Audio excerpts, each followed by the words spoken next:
Bismillahirrahmanirrahim. Assalamualaikum warahmatullahi wabarakatuh. Alhamdulillahirabbil alamin. Allazi arsala rasulahu bil huda wa dinil haq liyudhhirahu 'ala dini kulli. Asyhadu an la ilaha illallah wa asyhadu anna Muhammadan abduhu wa rasuluh la nabiyya ba'dah. Allahumma shalli ala sayyidina Muhammad wa ala alihi wa ashabihi wa insyaallah man tabi'ahum bi ihsanin ila yaumiddin amma ba'd. Alhamdulillah, ibu-ibu kujumpa rahimakumullah, bersyukur kita kehadirat Allah Ta'ala yang senantiasa memberikan banyak nikmat pada kita semuanya, sehingga pada pagi hari ini kita bisa berkumpul, bermuwajahah dalam rangka tolabul ilmi, dalam rangka silaturahim, dalam rangka taqarrub ilallah. Semoga langkah ibu-ibu menuju ke KLC ini menjadi wasilah Allah mempermudah kita jalan ke surga. Dan tentu saja insya Allah kita dapat 2 pahala setidaknya, yaitu pahala menuntut ilmu dan pahala capek naik tangga, ya. Kita nih kesini kok mengkas-mengkis, maka dapat pahala 2, pahala mengkas dan pahala mengkis. Jadi kita nikmati aja nih Bapak Ibu. Ibu-ibu jamaah rahimakumullah, salawat serta salam tentu saja kita sanjungkan kepada junjungan kita Nabi Allah Muhammad sallallahu alaihi wasallam, keluarga, sahabat dan pengikut beliau hingga akhir zaman. Jajak kira ibu, matur nuwun Pak. Ki ngombene ya kapan men. Oh ya Bu, nanti. Ibu-ibu jamaah rahimakumullah, kita maklum bahwa dalam kehidupan ini ada satu kata yang paling kita cari. Bagi kita yang bekerja, kita rela peras keringat banting tulang, pergi pagi pulang malam, bahkan lembur berhari-hari. Ada yang sampai rela LDR, ya, 3 kali puasa, 3 kali lebaran nggak pulang-pulang, kayak Bang Thoyib. Ibu-ibu cari aktivitas kegiatan ini, kegiatan itu, kita semuanya ini mencari satu kata, yaitu apa?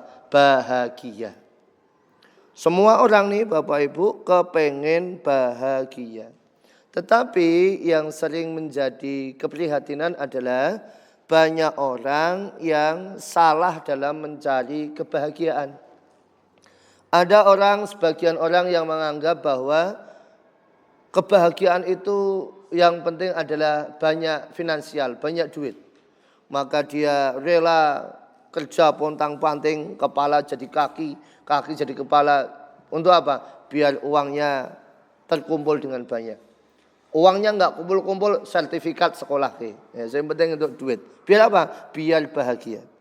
Ada orang yang menganggap kebahagiaan itu berupa jabatan. Jabatan ini diterima, jabatan itu diterima. Ya. Amanah itu diambil, amanah ini diambil juga. Semakin banyak jabatannya, kadang dia makin bahagia. Ada juga yang bahagia itu mencari komunitas. Ikut kumpulan sana, komunitas sini, member sana, member situ. Biar apa? Makin banyak circle, makin banyak komunitas, dia merasa bahagia. Tetapi ibu-ibu jamaah rahimakumullah, kita harus memahami bahwa kalau yang kita cari adalah soal duniawi, maka kebahagiaan yang kita dapat itu adalah kebahagiaan yang semu, sementara. Karena tidak ada satupun yang menjamin titel, jabatan, kekayaan atau apapun atribut dunia itu bisa membawa kita kebahagiaan yang abadi. Maka ibu-ibu jamaah rahimakumullah, ini menasihatkan pada kami dan jamaah sekalian, dalam kehidupan ini kita memang harus bahagia. Dan untuk mencapai bahagia yang hakiki, kita harus mencari, mendapatkan 3 hal yang harus jadi prioritas kehidupan. Kalau kita dapatkan 3 hal ini, gak cuma di dunia, insya Allah di akhirat bahagia. Kalau kita dapat 3 hal ini, gak cuma sementara, insya Allah kebahagiaan kita abadi. Kalau kita dapat 3 hal ini, insya Allah bahagianya enggak cuma di lahir saja, tetapi juga sampai ke dalam batin. Apa 3 hal itu? 3 hal itu sering kita ucapkan, sering kita sebut, bahkan setiap hari bisa berkali-kali kita sebut. Apa itu? Yaitu keselamatan, rahmat Allah, dan keberkahan. Itu semuanya dirangkum dalam ucapan salam kita. Assalamualaikum, semoga keselamatan atas kamu. Warahmatullahi, semoga rahmat Allah untuk kamu. Wabarakatuh, dan semoga berkah Allah untuk kamu. Selamat, rahmat, berkah itu adalah 3 hal yang harus kita cari, kita dapatkan dalam kehidupan ini kalau kita pengen bahagia yang betul-betul bahagia. Enggak cuma bahagia fisik tapi juga bahagia batin. Enggak cuma bahagia dunia tapi juga bahagia di akhirat. Mari ibu bapak, enggak ada bapaknya, ibu kita sejenak selayang pandang bahas tentang 3 hal ini. Yang pertama ibu-ibu adalah yang harus kita cari orang bahagia itu adalah orang yang selamat. Selamat ini menjadi keutamaan bisa mengcover semua kebutuhan. Tidak ada gunanya kita mendapatkan segalanya tapi enggak selamat. Itulah sebabnya ibu-ibu doa yang paling keren, paling hebat itu dinamakan doa sapu jagat. Doa sapu jagat itu enggak cuma minta bahagia, Bu, tapi juga minta selamat. Rabbana atina fid dunya hasanah wa fil akhirati hasanah wa qina azabannar. Enggak cuma bahagia dunia, enggak cuma bahagia akhirat, tapi juga minta diselamatkan dari api neraka. Loh kita jangan nganu loh Bu, jangan mentang-mentang Pak, ora apa-apa Pak, sing penting mlebu surga Pak. Mlebu neraka sik ora masalah. Oh, aja nantang ngono malah gosong tenan kujur. Ya. Kita tuh cita-cita tertinggi kita Pak Bu, ibu-ibu, enggak cuma masuk surga biasa, tapi kalau bisa bledeng langsung masuk surga tanpa harus mampir ke neraka. Karena neraka itu digambarkan dalam hadis Kanjeng Nabi, Bu. Di hadis itu disebutkan besok di akhirat itu ada orang yang selama hidupnya itu susah, selama hidupnya itu nelongso. Begitu dicelupkan sekian detik ke surga, ditanya, apakah kamu pernah mengalami kesusahan? Dia menjawab, tidak pernah. Saking hebatnya swarga itu Bu, cuma dicelupke dimasukkan sitik ke surga, itu semua kesusahan, kesedihan, nelongso terhapus semua walaupun hidupnya ratusan tahun di dunia. Sebaliknya, ada orang dalam hadis disebutkan di dunianya senang-senang, foya-foya, tidak ada susahnya. Begitu sepersekian detik saja dicelupkan ke neraka, ditanya apakah kamu pernah mengalami kebahagiaan? Jawabannya tidak pernah. Semua terhapus oleh betapa ngerinya siksa neraka. Nah kita nih Pak Bu, ibu-ibu, kok saya Pak terus. Kita nih ibu-ibu jamaah rahimakumullah, bahwa kita itu enggak cuma pengen bahagia, tapi juga selamat. Selamat dalam artian kecil adalah sehat. Apa gunanya Bapak Ibu jamaah rahimakumullah, kita itu punya uang banyak tapi enggak sehat? Apa gunanya kita sugih blegedu tapi enggak bisa menikmati karena tubuh kita sakit? Waktu enggak punya duit, meh tuku ora mau beli apa-apa, ora iso tuku apa-apa. Kenapa? Enggak punya duit. Begitu wis dedet ora oleh mangan apa-apa. Lah kan mesak gitu, Bu. Pas susah ora iso tuku apa-apa. Begitu wis dedet ora oleh mangan apa-apa. Kenapa? Sudah banyak pantangan. Maka terus terang nih Bu, paling enak tuh kita orang-orang yang enggak punya duit tapi sehat, Bu. Nek kondangan ora mumet, Bu. Kabeh diratani, ya. Ya bakso pangan, tengkleng pangan, sate mlebu soto meneh tanduk. Ngono cek maido iki apa? Iki tapi cek mangan-mangan. Tapi mangan kenapa? Dia sehat, Bu. Coba nuwun sewu pada bapak-bapak, ibu-ibu yang sudah senior itu. Yang sudah asam urat, kolesterol, darah tinggi, macam-macam itu penyakit. Itu nek kondangan bingung, Bu. Memangan apa? Dahar, Mbah, ya sithik wae. Tengkleng, Mbah, ya duduhe wae. Sate, Mbah, ya sunduke wae. Ya saking bingunge mangan. Saking bingunge mangan, Bu. Orang kita paling enak itu kan orang sehat ora duwe pantangan. Mangan enak, ngombe legi itu bebas. Kita nih, saya ngombe teh legi, es teh, es jus ora masalah. Coba yang sudah senior punya pantangan itu. Ya. Itu yang membuat bahwa salah satu doa yang tidak boleh kita tinggalkan adalah afiah. Afiah itu dalam kondisi sehat. Kalau di doa pagi ya Allahumma afini fi badani, Allahumma afini fi sam'i, Allahumma afini fi basori. Tubuh, pendengaran dan penglihatan. Ini menjadi salah satu poin. Kenapa? Karena ini pendengaran, penglihatan ini adalah salah satu senjata untuk zikir kepada Allah. Kalaupun nuwun sewu mohon maaf, dia nggak bisa ngomong misalnya, dia masih bisa dalam hati. Dia bisa melihat kebesaran Allah, dia masih mendengar tausiah, nasihat, Al-Quran, baca Al-Quran, dia bisa walaupun dalam hati misalnya kalau keterbatasan bicara. Tetapi itulah kesehatan itu yang menjadi utama. Tidak cuma bahagia, yang kita cari adalah selamat. Lebih dalam lagi, dalam lingkup luas keselamatan Bapak Ibu-ibu adalah selamat di perjalanan setelah kematian. Siapa yang bisa jamin ibu-ibu kalau besok di alam kubur itu kita selamat? Enggak ada satupun. Siapa yang jamin kalau kita itu lewat Shiratal Mustaqim bisa selamat tanpa harus kecemplung neraka? Enggak ada satupun yang bisa menjamin. Maka kepada Allah Ta'ala jangan sampai kita melupakan untuk doa minta selamat. Ada kisah nih Bu, ada kisah. Imam Ahmad bin Hanbal, Imam Mazhab.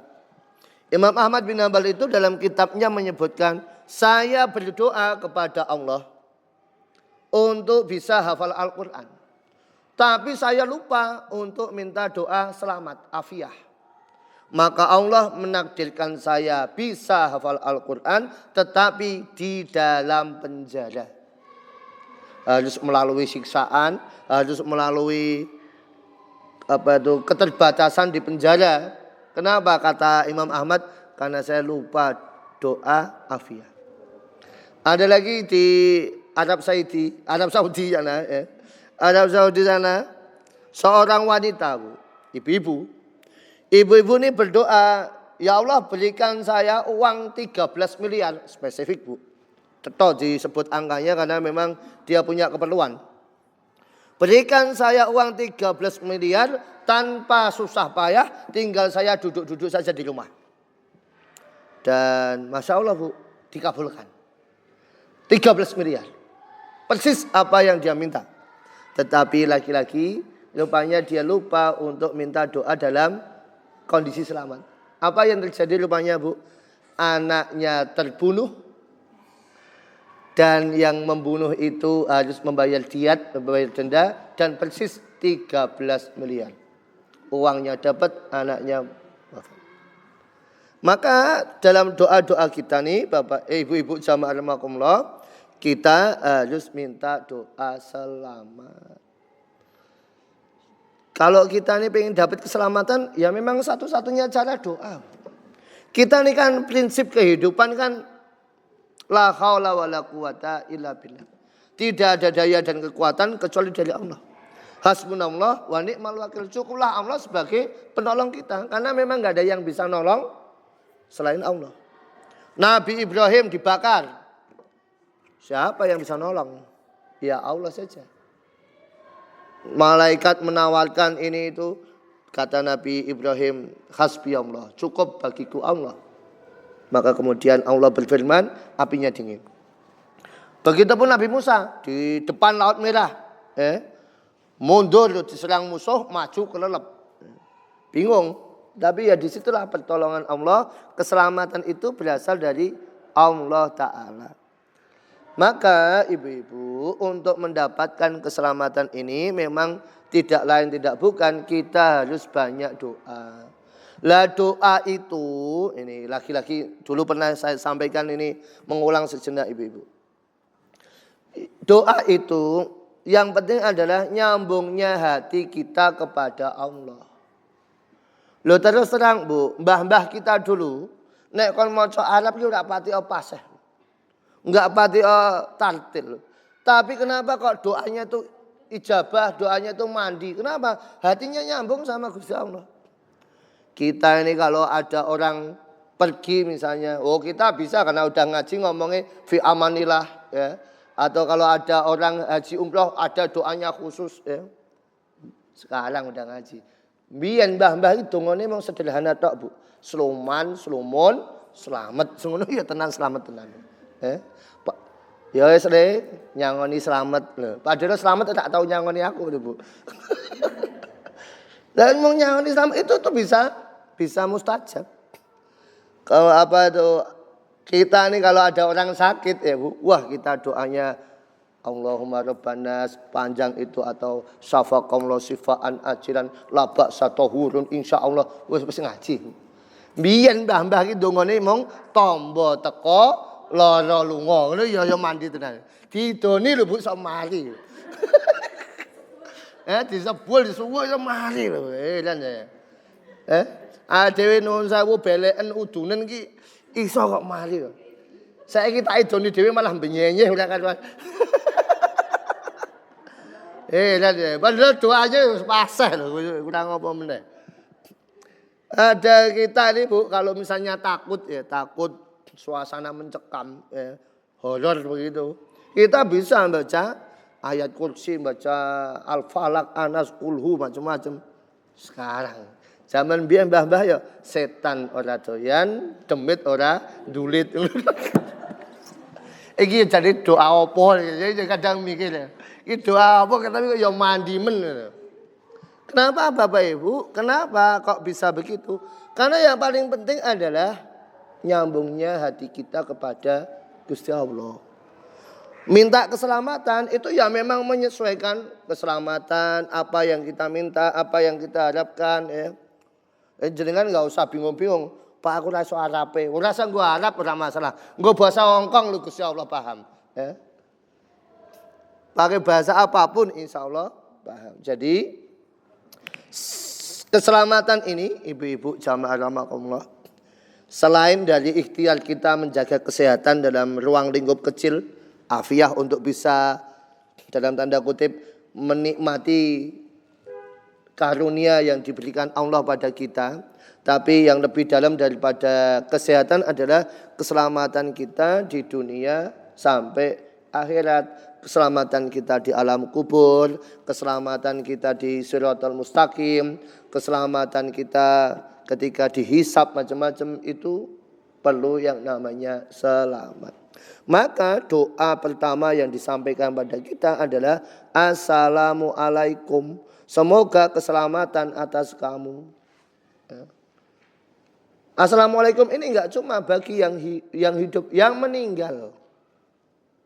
Kan kalau yang hidup kita salam pada sesama yang masih hidup kan Assalamualaikum warahmatullahi wabarakatuh. Tapi bagi orang yang sudah meninggal ketika masuk makam kan warahmatullahi wabarakatuhnya enggak ada, Bu. Kita cuma Assalamualaikum ya ahlat diyar. Assalamualaikum ya ahlal kubur. Keselamatan atas kamu. Karena keselamatan ini yang paling utama. Keselamatan ini yang bisa membuat kita itu mencapai tujuan utama yaitu surga. Cuma bedanya kalau kita salam sesama yang hidup wajib dijawab. Kalau yang udah mati ora sah ngenteni jawaban ya. Malah medeni. Assalamualaikum ya ahlal kubur. Jebule seneng kuburan jawab, Waalaikumsalam.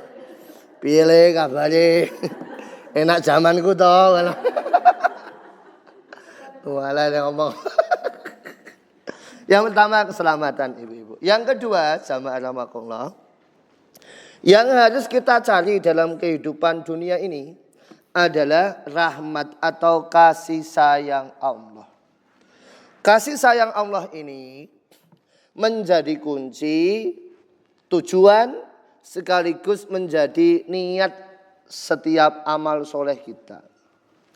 Kalau kita ini ditanya ibu-ibu jamaah rahimakumullah, kenapa kok kita ini harus sholat?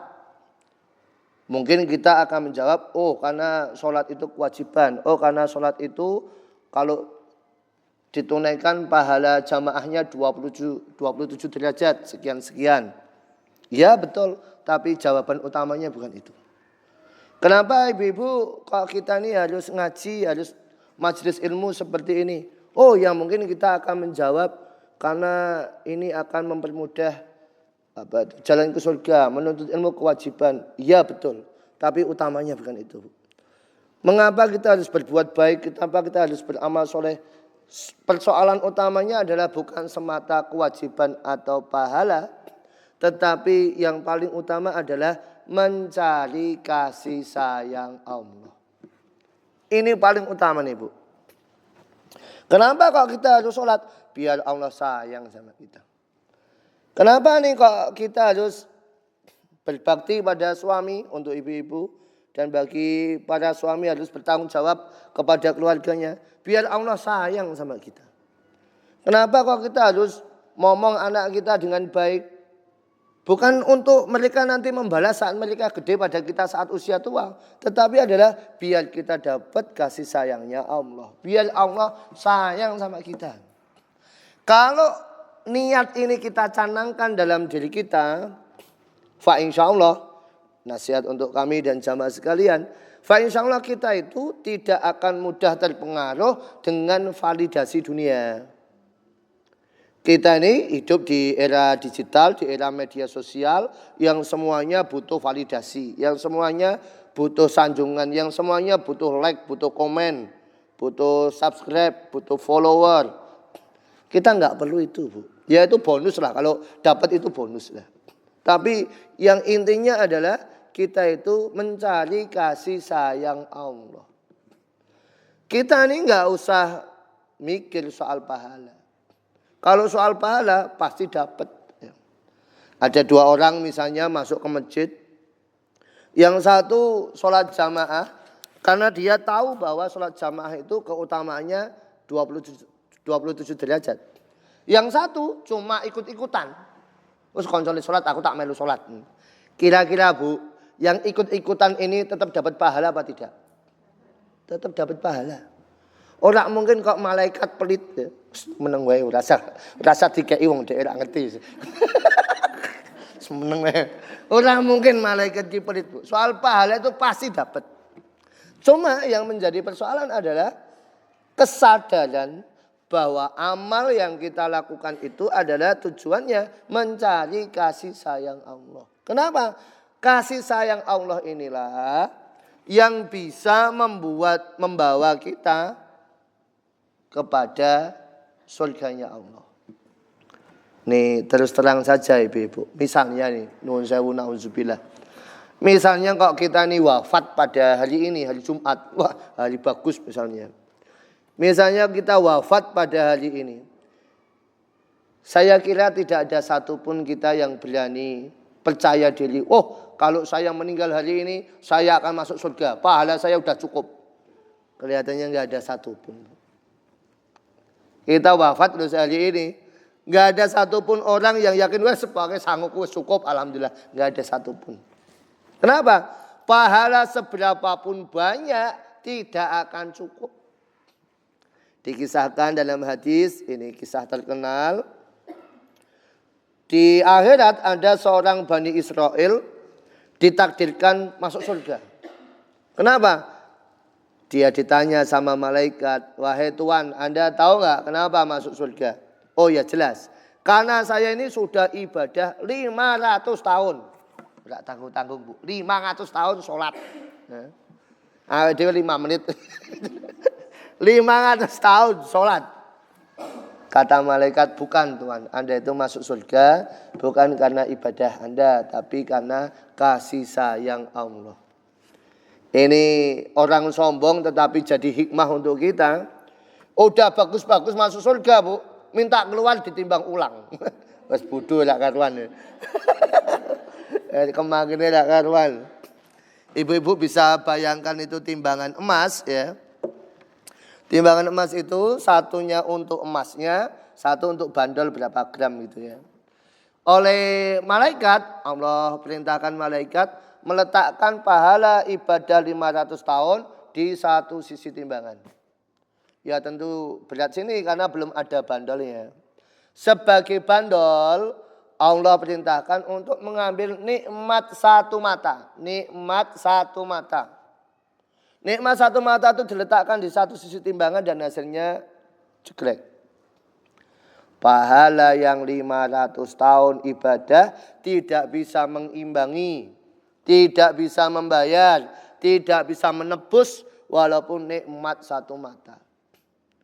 Itu baru satu mata, belum bulu hidung, belum itu, macam-macam, kerongkongan, gusi, usus.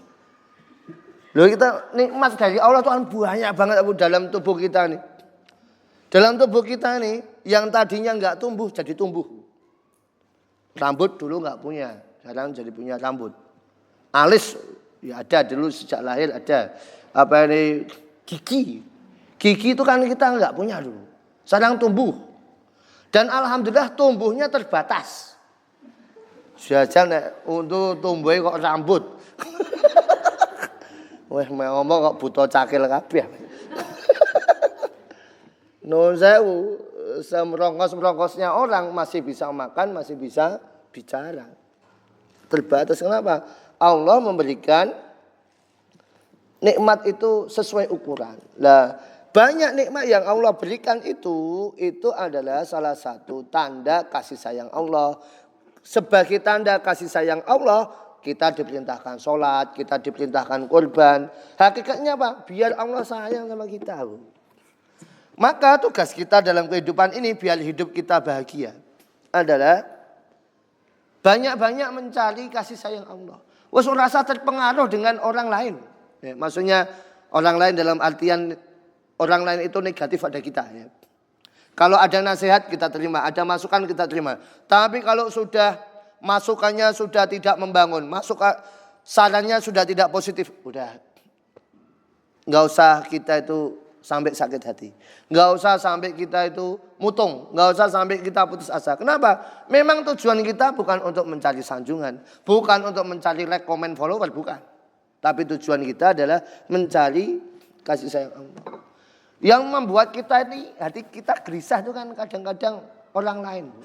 Ya. Kita udah nolong, udah bantu, orang lain nggak tahu terima kasih. Kalau hati kita nggak kuat, akhirnya yuk tolongi, prengat, prengut, balang sisat nggak apa, balang emosi dewe bu. Awal itu niatnya apa, malah jadi emosi. Kenapa? Karena kita ini tujuannya salah. Tujuannya biar hidup kita bahagia, hidup tenang adalah semata-mata mencari kasih sayang Allah. Ya termasuk kemarin saya contohkan ibu-ibu. Ibu-ibu masak, ibu-ibu ngombai, nyapu latar. Itu semuanya adalah dalam rangka mencari kasih sayang Allah. Kalau kita tuh mencari balasan dari suami. Ayo kadang dit blonjo pancet semono ora muda-muda. Kadang kalau kita tuh mencari kasih sayang dari anak. Ulung karuan anak itu sadar. Ulung karuan anak tuh mau balas kebaikan kita. Kamu tuh udah mama beliin macam-macam semua turutin, kamu nggak mau, nah, malah repot dewe, hidupnya susah. Kenapa? Tujuan kita salah. Tujuan kita adalah mencari kasih sayang Allah. Muternya bukan langsung ke anak, bukan langsung ke suami, tapi adalah ke Allahnya dulu. Ya Allah, saya sudah melayani suami saya dengan baik. Ya Allah, saya sudah ngomong anak saya semaksimal mungkin. Hamba mohon ya Allah berikan ini, satukan hati kami, lembutkan hati kami. Mintanya itu kepada Allah. Kalau mintanya kepada manusia, yakin gelo kecewa. Itulah yang membuat kita kemudian banyak yang tidak bahagia karena menuntut kepada manusia. Manusia tempatnya salah, tempatnya lupa kok kita bergantung pada manusia. Yes, rodok belak. Maka tugas kita nih ibu-ibu jamaah rahimakumullah adalah mencari kasih sayang Allah sebanyak mungkin, sepeluang apapun kecil begitu. Kalau itu memang mengundang kasih sayangnya Allah, lakukan. Ya. Kalau dalam hadis Bu sebutkan, Nabi menyatakan, aku melihat seorang laki-laki senang gembira di surga gara-gara dia menyingkirkan sesuatu yang mengganggu di jalan. Ya kita sepele banget Bu. Dalam artian Nabi itu enggak nyebut saya melihat orang di surga karena sholatnya, karena ininya. Ya ada, tapi dalam konteks hadis ini, amal sekecil apapun, kalau mengundang, kalau itu diniatkan mencari kasih sayang Allah, Allah suka, Bu. Allah sayang. Allah memasukkan itu ke dalam surga. Makanya kalau di kampung, di RT, panjenengan pengurus dawis ataupun bukan, ya, pengurus apa Bu, sing tanaman sehat itu apa sekarang namanya Bu? Apa Bu, urban farming atau bukan, ya. Jenengan rasa misa-misa ki sing piket sapa to jane kok. Ora disuram, ya udah sebagai ono ada tuh bendera jatuh, ada tiang batu macam-macam. Itu peluang untuk mendapatkan rahmatnya Allah. Termasuk juga apa? Dalam kehidupan kita menolong hewan. Kisah terkenal seorang wanita nakal kehausan di padang pasir Bu. Bekal habis, uang habis, nggak ada minuman, ada sumur dangkal cetek. Masuk sumur dia minum di situ Bu. Minum dulu Bu. Bismillah. Begitu minum, dia naik. Ada hewan anjing menjilat-jilat tanah, kehausan, dia turun lagi kasih minum. Kata Nabi, Allah merahmati perbuatan ini sehingga membuatnya dia bertobat dan masuk surga. Mohon maaf Bu, yang menolong wanita nakal, yang ditolong hewan anjing, itu aja bisa mengundang rahmatnya Allah kok. Apalagi kita nih yang insya Allah orang baik-baik, insya Allah yang soleh-soleha. Masa iya peluang mendapatkan kasih sayang Allah tidak kita ambil? Kalau di rumah panjenengan Bu, misalnya di tembok itu ada semut Bu. Kira-kira semutnya itu diapain Bu? Disemprot? Apa dikai kapur bagus, apa dikapake Bu kira-kira? Apa disayang-sayang apa kira-kira Bu? Sapu, sapu mending ono sing tuku baikon langsung slot. Itu namanya tidak punya pri kesemutan. Ya kita harus kayak Nabi Sulaiman, ya kayak Nabi Sulaiman. Nabi Sulaiman dengan pasukannya mau lewat, semutnya itu lagi masih jalan. Stop, biarkan semut ini masuk ke dalam lubang. Maksudnya apa? Ya jangan langsung disemprot, jangan langsung kasih kapur bagus. Kasih dulu kesempatan, kasih ngomong, semut, pergi, tak kasih waktu 1 jam. Enggak 1 jam enggak pergi baru semprot. Insya Allah Bu, saya udah membuktikan beberapa kali semutnya lunga dewe. Tapi realistis ya Bu, nek semutnya oke ya 1 jam. Ojo tak enteni 1 detik, lho ora mungkin toh. Realistis, waktunya dikasih realistis ya. Misalnya mohon maaf, jangan masuk kamar mandi Bu, di lubang itu ada kecoa Bu. Kira-kira ditolong apa diguyur Bu? Itu namanya tidak punya pri kecuruan. Loh, siapa tahu, mohon maaf, ya tentu kalau kita nolong nggak langsung pakai alat, pakai sikat atau pakai apa gitu ya. Siapa tahu Bu, itu semut yang kita tolong, itu kecoa yang kita tolong, itu yang akan bantu besok kita di akhirat. Karena contohnya protes saya Bu. Siapa tahu kita ini bingung, waduh ya Allah dosa saya banyak, ya Allah pahala saya sedikit, tiba-tiba coro kecoa pada datang, ya Allah jangan dulu waktu dia di dunia nolong saya, Allah tolong hari ini ampuni dosanya. Siapa tahu, kasih sayang Allah tidak kira-kira. Memang Nabi Muhammad itu menegur orang yang memakai keledainya tapi tidak punya peri keledaian. Enggak dikasih makan, enggak dikasih minum, enggak dikasih tempat yang layak. Nabi aja marah soal hewan-hewan yang dibegitukan. Kenapa? Karena kita nih hidup berdampingan, dan ketika hidup berdampingan itu semuanya adalah pengen kita itu mencari kasih sayangnya Allah, mencari rahmatnya Allah. Maka ibu-ibu, jamaah rahimakumullah, agar hidup kita nih bahagia. Dalam artian bahagia itu apa sih? Orang banding-bandingin mbek wong liya. Tidak usah peduli dengan omongan negatif orang lain. Hatinya itu ayem karena apa? Karena yang diharapkan itu semata-mata Gusti Allah, bukan orang lain. Orang lain mau menghina, mau mencaci, maidos urusan dhek. Tidak masalah. Kalau dia ngasih masukan baik, nasihat yang baik, kita terima. Tapi kalau dia masukannya tidak baik, nggak usah masukkan ke dalam hati. Ya. Pokoknya masuk telinga kanan, keluar telinga kanan. Ya. Balik maksudnya bukan. Rasa dilebok guys, pokoknya balik langsung, tidak masalah. Ini yang kedua. Yang ketiga, ibu-ibu jamaah rahimakumullah, yang harus kita cari dalam kehidupan adalah barokah. Barokah ini kalau secara bahasa, barokah itu artinya adalah ziyadatul khair, bertambahnya kebaikan. Kapan kita punya HP berkah?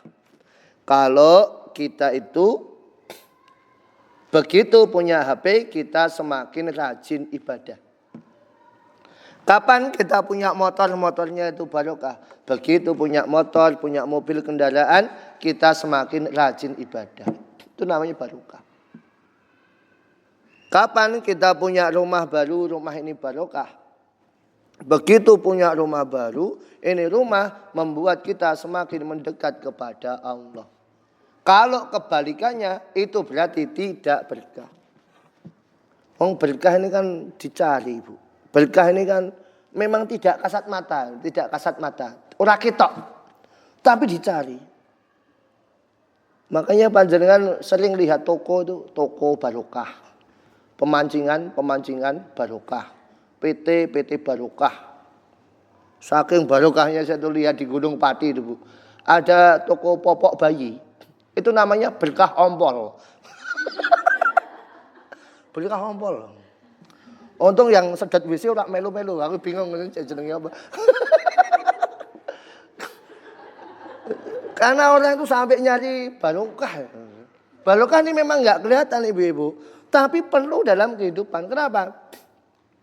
Barokah ini kalau secara kasat mata ya Bu.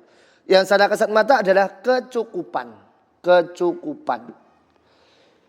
Mbah-mbah kita dulu, orang tua kita dulu itu, kalau punya anak, saya enggak cuma 2, enggak cuma 3. Wah, kayak karuan. Ono sing anake 5, 6, 7, ono sing 10, ono sing 13.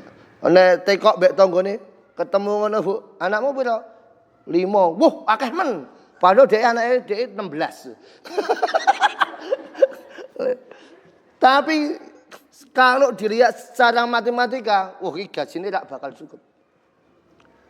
Kalau dilihat dari akuntansi, wah iki meh keliwat entek-entek iki beras. Tapi nyatanya yo bisa hidup semua. Nyatanya yo bisa kecukupan semua. Nah, itu namanya barokah. Ya kan kita itu hidup begitu tak, Bu.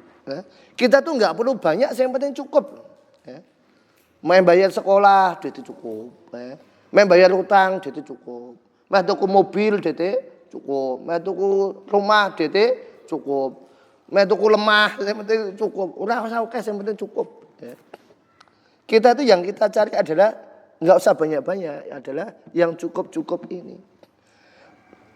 Itu secara kasat mata adalah kecukupan. Yang menjadi nilai utama dari keberkahan adalah nilai ketenangan tadi, Bu. Ketenangan ini yang sumbernya dari Gusti Allah. Ketenangan dari Allah. Itulah sebabnya doa utama untuk pengantin baru, ya termasuk kita pengantin lawas kawak-kawak gitu ya Bu ya. Adalah bukan semoga kamu jadi sakinah mawaddah warahmah. Ya itu betul doanya, tapi yang utama bukan itu. Semoga kamu jadi apa sepasang suami istri yang awet sampai kaken-kaken ninen-ninen koyok mimi lan mintuno koyok sampai engtai sapa meneh pokoke kabeh disebut ya. Iya itu bagus tapi itu bukan tujuan utama. Doa utama untuk keluarga baru, pengantin baru termasuk kita adalah barakallahu lakuma wa jama'a bainakuma fi khair. Semoga Allah memberkahi kalian. Kalau yang namanya berkah, ketika senang dia bisa bersyukur, ketika susah dia bisa bersabar. Itu kunci keberkahan di situ. Pas senang syukur, pas susah sabar. Yang membuat rumah tangga morat-marit adalah pas senang lupa diri, pas sabar putus asa.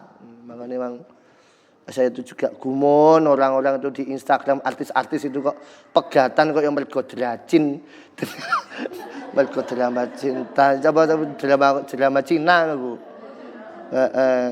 Iki lho Bu sendiri Clara Sinta iki lho Bu ya Allah ya Rabbi.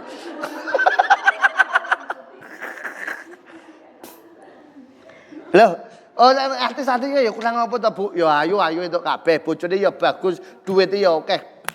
Gajine ya akeh. Kok bisa-bisa kan? Kalau kita nikah kayak buat mainan begitu. Ya karena ini keberkahan itu. Senang bersyukur, susah bersabar. Makanya betul memang itu kalau sekarang ada tepuk sakinah itu ya betul ya. Berpasangan.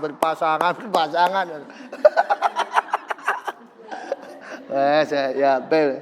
Kaya tapi ya KUA iki ya kemenak ya milih kok modele sing mbah-mbah kaya ora ada sing nom bae kok.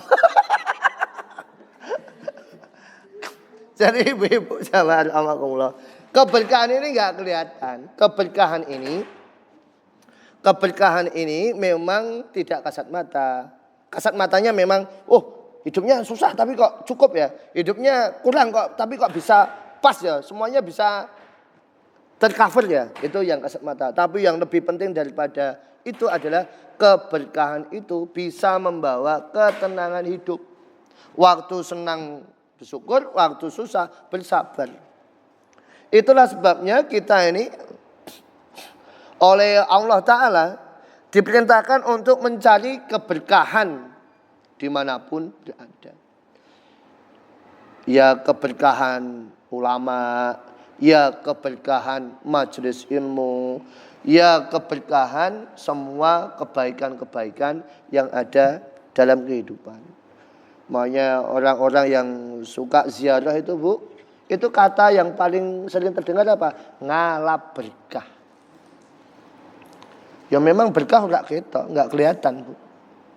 Tapi keberkahan itu memang akan membawa ketenangan, membawa kepada batin yang ayem.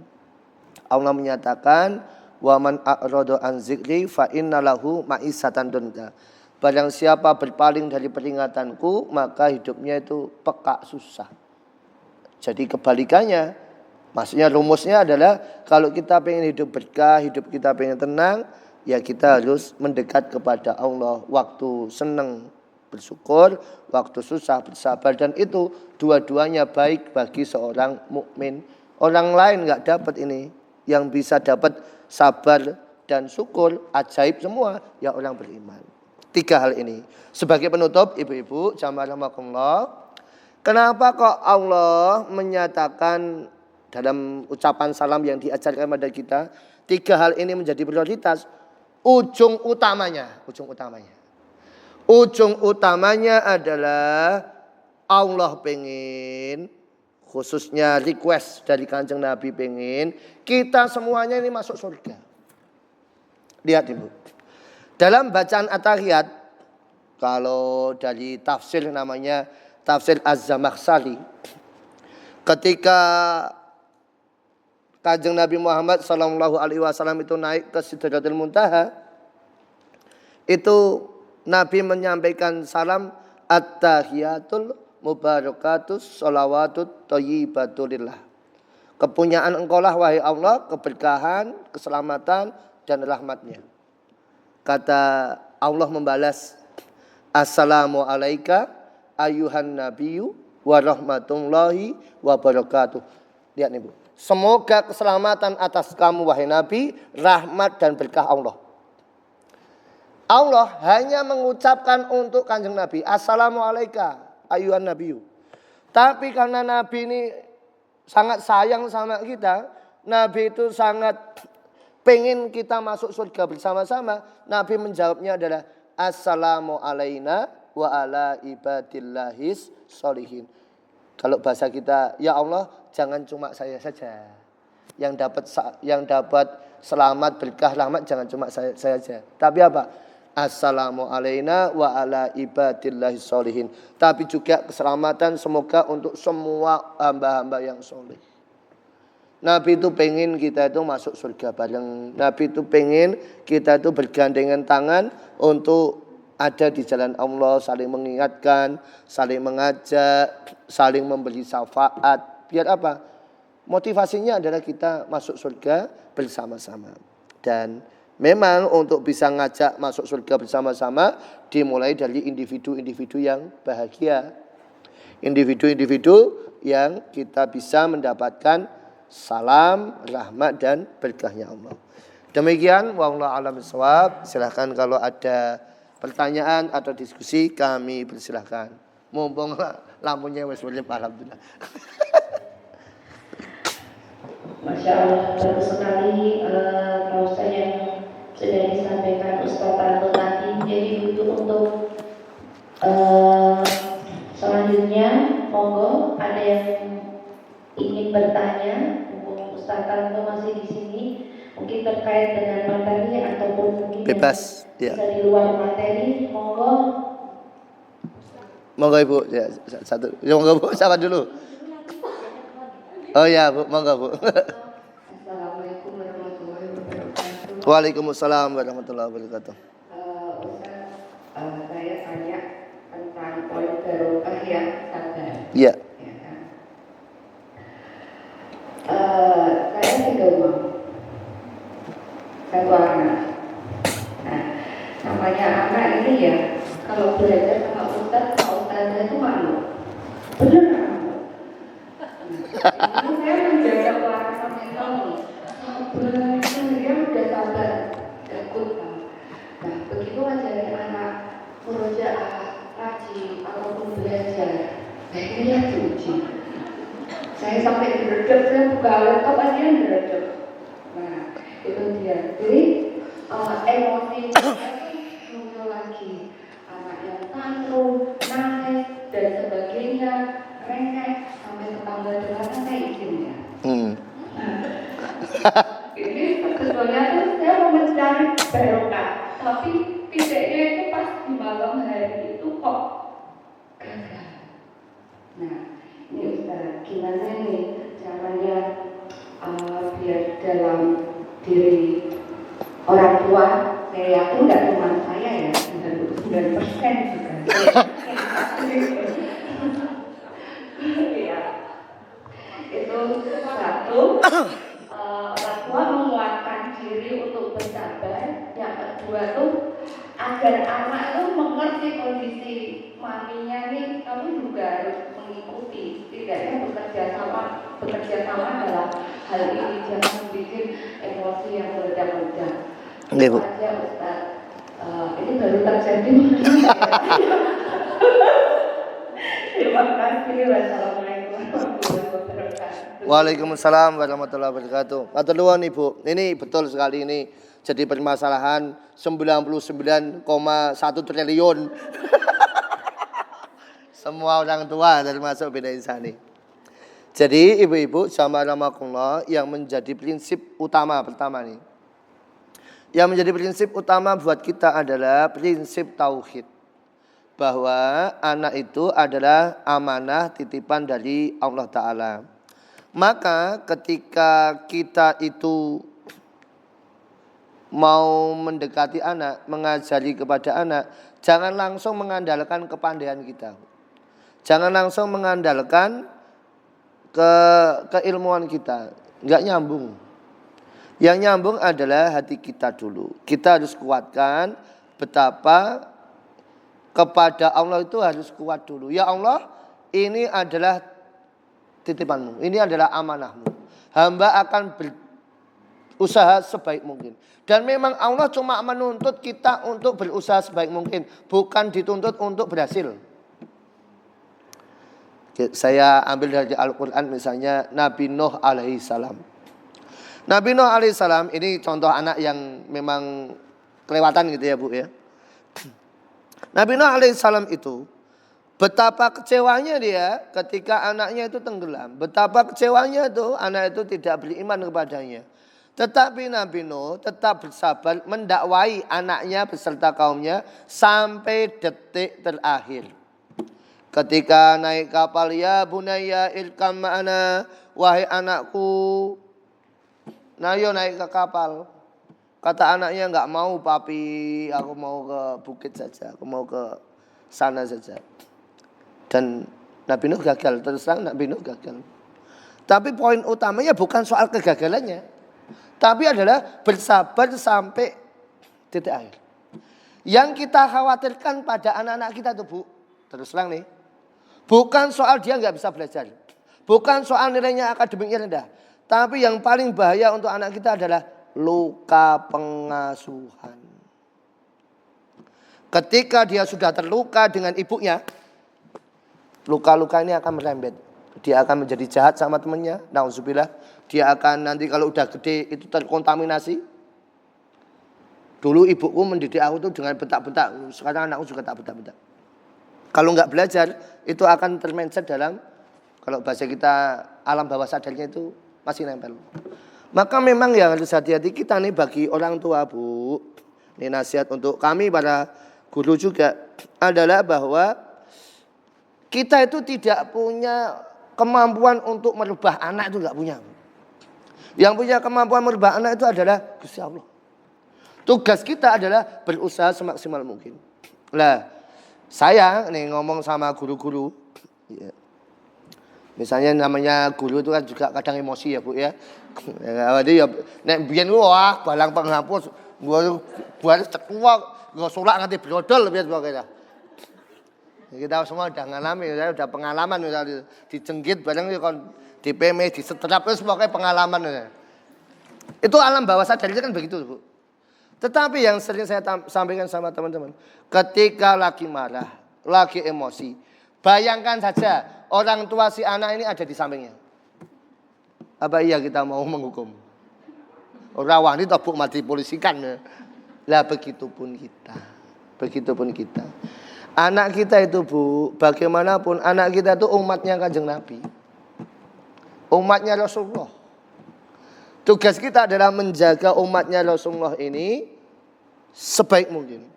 Soal berhasil tidaknya memang Gusti Allah yang menentukan. Tapi jangan sampai membawa luka pengasuhan pada anak kita. Karena luka pengasuhan itu akan merembet.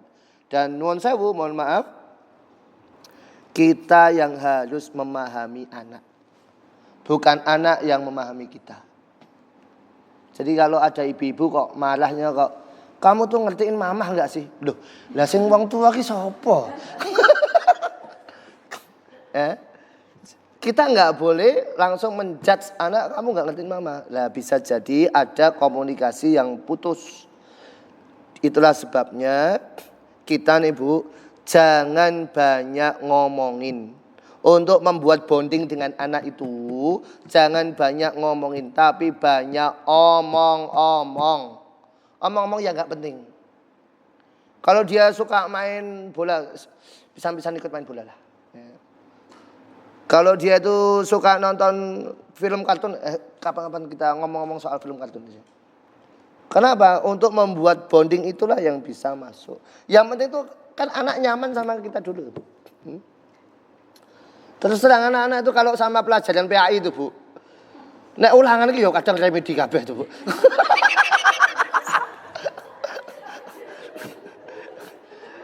Tapi prinsip saya adalah, saya pengen menanamkan pada anak-anak, belajar gak usah pusing-pusing, yang penting kamu bahagia.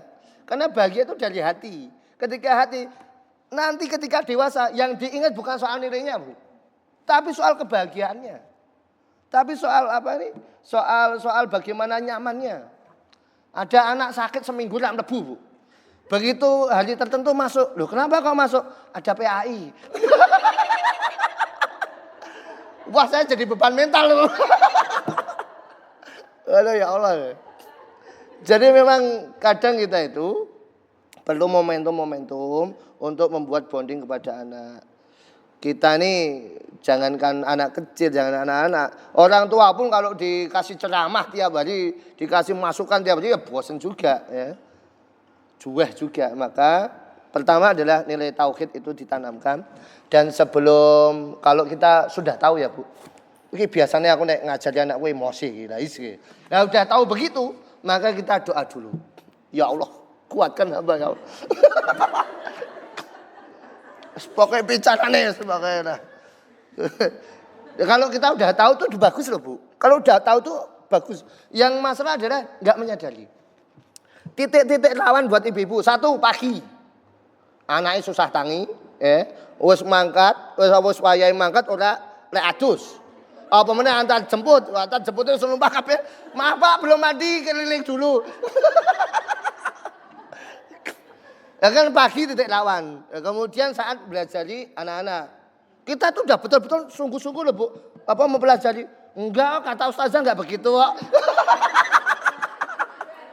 Buat kabeh. Itu kalau enggak kuat, kamu mau ikut ustazah mau ikut mama. Jadi memang kalau kita udah tahu titik rawannya, itu justru lebih bagus Bu. Biar apa? Biar kita siap. Oh biasanya kalau di titik ini aku marah nih. Kalau di titik ini biasanya aku emosi nih. Nah kita tahu, kita sudah antisipasi sebelumnya. Sehingga kita bisa setidaknya rencana dulu. Ya mungkin gagal sekali-kali lah. Akhirnya juga emosi juga oke lah. Tapi minimal sudah ada rencana planning. Nah, ini biasanya emosi nih, biasanya marah ini. Ya udah kita bikin planning. Bagaimana nanti kalau dia tantrum, bagaimana nanti kalau dia ngambek, itu kita udah punya planning. Memang tidak ada tips praktis untuk parenting Bu. Nggak ada parenting kok. Ibu-ibu nanti kalau pengen anaknya rajin belajar, pengen mandiri, pengen tanggung jawab, tipsnya ini. Begitu dilakukan langsung, ya siap mama laksanakan. Ora ono Bu. Ora ono. Pakat ndiwe ora ono. Tidak ada. Itu tips itu, rumus-rumus itu, saran itu dilakukan untuk jangka panjang bagaimana kita maksimal untuk ikhtiar. Demikian Bu, wallahu a'lam. Ya itulah sebabnya nanti besok Sabtu ada SOTS lagi. Yang belum ngisi polling. Mangga Bu. Assalamualaikum warahmatullahi wabarakatuh. Waalaikumsalam warahmatullahi. Ustaz ingin bertanya, tadi yang poin pertama adalah keselamatan. Nggih. Kemudian keselamatan itu kita harus banyak berdoa, dan dalam doa itu yang terpenting adalah niat nyambung dengan Allah. Yang ingin saya tanyakan, bagaimana caranya ya Ustaz supaya kita tuh bisa nyambung sama Allah? Assalamualaikum warahmatullahi wabarakatuh. Caranya kita nyambung sama Gusti Allah dua rumusnya Bu. Seseorang itu mendekati orang lain itu adalah apa adanya dan ada apanya. Ada apanya karena dia butuh, apa adanya karena dia ikhlas. Kalau kita nggak bisa level apa adanya, terus pokoknya aku dongo pokoknya ikhlas, kita angel Bu. Susah gitu. Maka kita harus ke level 2. Turun dulu tidak apa-apa. Yaitu apa? Ada apanya. Merasa butuh kepada Gusti Allah. Doa kok tidak merasa butuh sama Gusti Allah, enggak nyambung. Nabi Musa ketika beliau diusir, lari dari Mesir karena membunuh, enggak punya tempat tinggal, enggak punya pakaian, enggak punya makanan. Kata Nabi Musa, Rabbi ini anzaltu bima khairi fakir. Kurang lebihnya demikian. Ya Allah, sesungguhnya aku sangat membutuhkan kebaikan darimu. Orang kok kita bisa membuat diri kita butuh pada Allah, yakin Bu doanya khusyuk. Contoh paling nyata Bu. Jenengan ibu-ibu, doa mana yang lebih khusyuk? Doa waktu sugih duit apa pas dioyak-oyak utang? Pas dioyak utang. Kenapa? Butuh ya Allah. Ini orang ditarik, mobilnya ditarik ya Allah. Angsuran belum lunas. Kenapa? Butuh Bu. Lah biar bisa nyambung itu adalah merasa butuh. Redaksi menyesuaikan, tapi perasaan butuh kepada Allah itulah yang membuat nyambung pada Gusti Allah.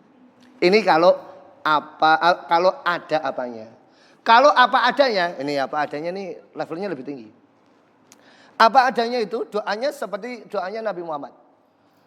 Ketika Nabi Muhammad Rasulullah SAW itu dilempari di Taif, kata Nabi, ya Allah, kepada siapa hamba ini engkau serahkan? Apakah kepada musuh? Apakah kepada orang lain?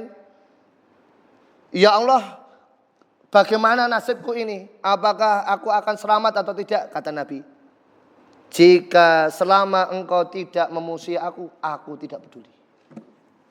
Selama engkau masih ridho kepadaku, ya Allah, aku tidak peduli. Oke, level apa adanya. Kenapa? Fokusnya sama wis Gusti Allah. Kalau bahasa kita, wis ya Allah, pun jenengan ingkang ngatur mawon lah. Terserah engkau ya Allah. Lah itu sudah apa adanya. Nah kadang-kadang itu kalau saya doa, suruh mimpin doa tuh Bu. Kadang tuh saya nggak pakai bahasa Arab. Saya pakai bahasa Indonesia yang redaksinya aneh-aneh. Biar apa? Untuk misi saya ngajari ben orang-orang itu ndonga tidak perlu daki-daki Arabe. Yang penting tujuannya tercapai. Kadang doanya saya begini, Bu. Ya Allah, engkau tahu apa yang jadi isi hati kami ya Allah. Daripada hamba menyebutkan nanti salah ucap. Daripada nanti saya menyebutkan bisa membatasi keinginan. Engkau yang maha tahu ya Allah. Terserah engkau ya Allah, bagaimana engkau yang ngatur.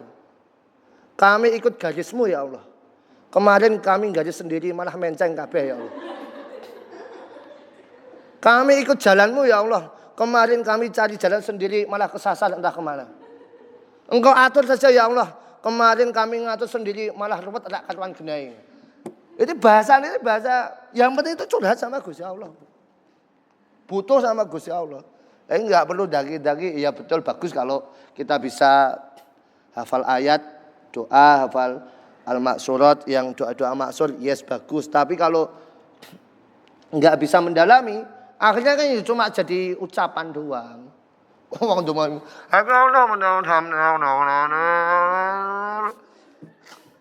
Kene aku jadi malaikat aku jaluk apa to dul. Donga ya cetol. Ada doa yes.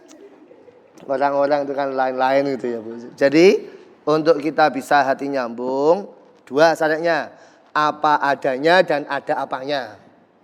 Kalau kita nggak bisa apa adanya seperti Kanjeng Nabi, ya Allah aku nggak peduli mau diapa-apain aja. Aku nggak peduli mau dikemanain. Aku nggak peduli dengan nasibku. Yang penting engkau masih ridho kepadaku. Apa adanya.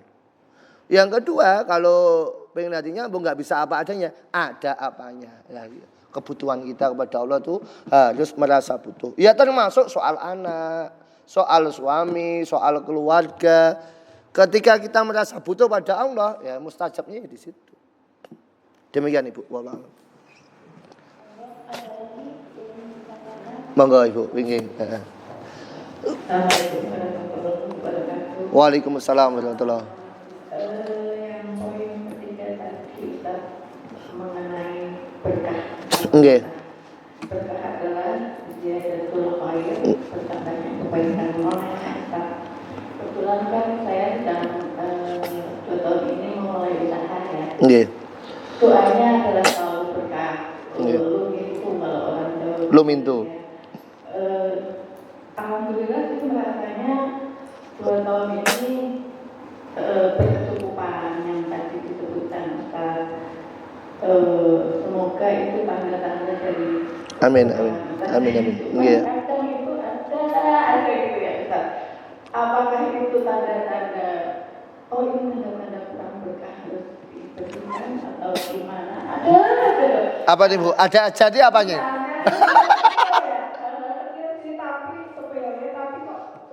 gitu ya. Misalnya ya mobil rusak terus. Oh ya.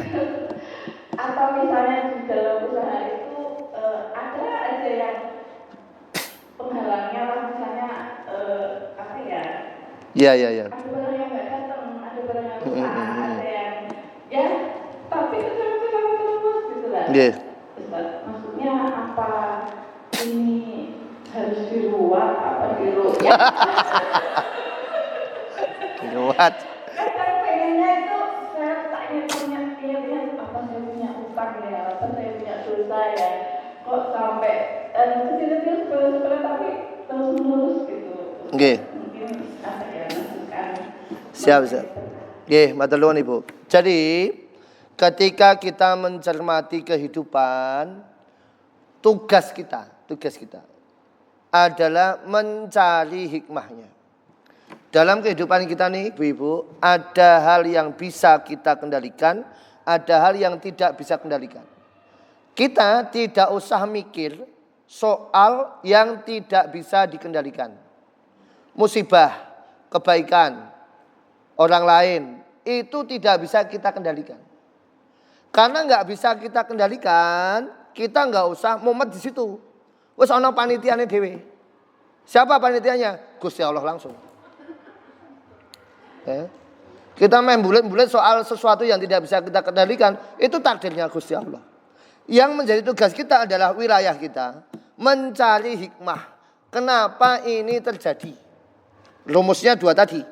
Kalau ini baik, takdir baik, bersyukur. Kalau takdir buruk, bersabar. Misalnya yang terjadi adalah bersabar, itu pun baik di hadapan Allah. Walaupun ini musibah, tapi ini jadi kebaikan. Tapi sebaliknya, itu kebaikan, kok kita nggak bisa bersyukur, yang kelihatannya baik malah jadi buruk. Itulah kemudian yang membawa keberkahan itu, ketika kita bisa menempatkan pada titik posisinya antara syukur dan sabar. Mungkin hari ini kita susah, mungkin hari ini kita repot. Kalau contoh tadi ada aja masalah, ada aja barang telat, ada aja mobil rusak, ada aja yang mogok. Bisa jadi tugas kita adalah mencari hikmah, bersabar. Sabarnya yang mana? Oh bisa jadi itu untuk menebus dosa-dosa kita dulu. Oh bisa jadi ini Allah sedang menguji kita, mengetes kita untuk melompat lebih jauh. Dan itulah yang akan membawa keberkahan. Kebalikannya ketika sudah usaha ruwet, usaha susah, kemudian malah kepikirannya iki anu tak golek Mbah Dukun iki tak macam-macam. Ngelut tak golek nang Gunung Kawi apa nang di Gunung Tangkupan Perahu kok piye nang di. Tak golek pesugihan buta ijo kok nang di. Lah itu malah tidak tepat. Walaupun dia sugih mblegedu tapi dengan hasil demikian ya bukan berkah namanya. Karena keberkahan itu adalah bertambahnya kebaikan kepada Allah. Jadi kita nggak tahu apakah ini berkah apa tidak. Titik indikatornya, titik acuannya adalah bagaimana sikap kita. Bukan tentang musibahnya, bukan tentang apa itu laris dagangannya, bukan. Tapi bagaimana sikap kita. Sikap kita bisa bersyukur barokah, sikap kita bisa bersabar, itu juga barokah. Jadi memang secara manusiawi kita itu tugasnya adalah mengurusi wilayah kita. Wilayah kita ya menempatkan hati kita itu mana nih yang tepat, sabar apa syukur, syukur apa sabar. Demikian Ibu. Demikian Ibu-Ibu.